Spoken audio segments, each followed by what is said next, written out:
apakah kita mencintai kekayaan? Jika kita jujur, jawabannya adalah ya. Kita sering memeriksa rekening bank kita setiap hari, bahkan lebih dari sekali. Kita menantikan kenaikan gaji berikutnya, mencari peluang tambahan, dan merasa gelisah ketika kehilangan uang, apalagi jika kehilangan semuanya. Tapi apa hubungan ini dengan hati kita? Bukankah kita membutuhkan uang untuk hidup? Yang lebih mengkhawatirkan adalah ketika harta membuat kita lalai dari Allah. Seiring bertambahnya kekayaan, kita mungkin semakin jauh dari ibadah, semakin sibuk, dan waktu kita tersita untuk urusan dunia. Seperti yang dialami oleh sebagian orang yang bekerja hingga 12-16 jam sehari, hampir tidak memiliki waktu untuk mengingat Allah. Jika seluruh hidup kita hanya tentang mengejar harta, kapan kita punya waktu untuk mendekat kepadanya? Jadi, bagaimana seharusnya sikap kita? Harta itu penting, tetapi harus tetap dalam kendali kita, bukan sebaliknya. Kita harus memastikan bahwa sumbernya halal, penggunaannya benar, dan tidak menjauhkan kita dari Allah. Jangan sampai nikmat yang diberikan justru membuat kita berpaling darinya. Nauzubillah. Semoga Allah melindungi kita dari fitnah harta dan menjadikannya sebagai sarana mendekatkan diri kepadanya, bukan sebagai penghalang. Amin. Mengapa kita ingin memiliki uang? Pertama, untuk memenuhi kebutuhan hidup tanpa melanggar perintah Allah. Kedua, untuk beramal, menggunakan harta untuk sedekah, membangun masjid, membantu anak yatim, dan orang-orang yang membutuhkan.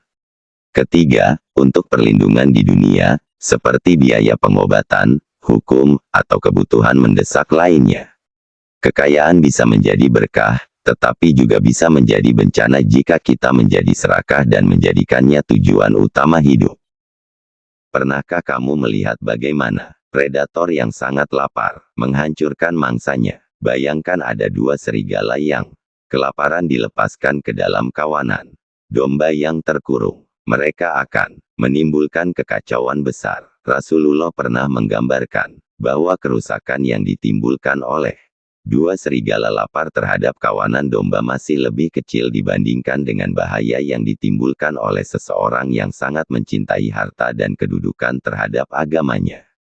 Artinya, semakin kita terobsesi dengan harta, merasa tidak cukup, khawatir akan masa depan, memikirkan pensiun, pendidikan anak-anak, atau terus mengejarnya tanpa henti, maka semakin besar kerusakan yang bisa terjadi pada agama kita. Agama kita adalah iman, dan iman bersemayam di hati. Jika hati kita rusak oleh kecintaan berlebihan terhadap dunia, maka pada akhirnya kita akan menghadapi Allah dengan beban pertanggungjawaban yang besar. Namun, bukan berarti mencari kekayaan itu buruk.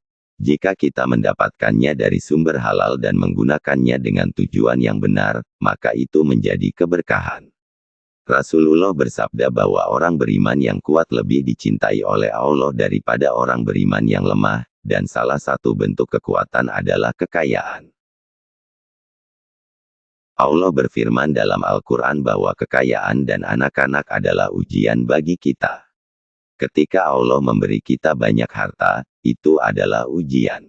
Begitu pula saat Allah tidak memberikannya, itu juga ujian. Kekayaan yang kita lihat hanyalah sebagian kecil dari apa yang Allah miliki. Oleh karena itu, kita harus memahami bahwa apapun yang Allah berikan kepada kita, itu harus digunakan dengan cara yang benar. Cara yang diridainya. Namun, ketika uang menjadi keterikatan, menjadi fokus utama, hingga kita mengabaikan ketaatan kepadanya, maka itu menjadi ujian yang bisa membuat kita gagal.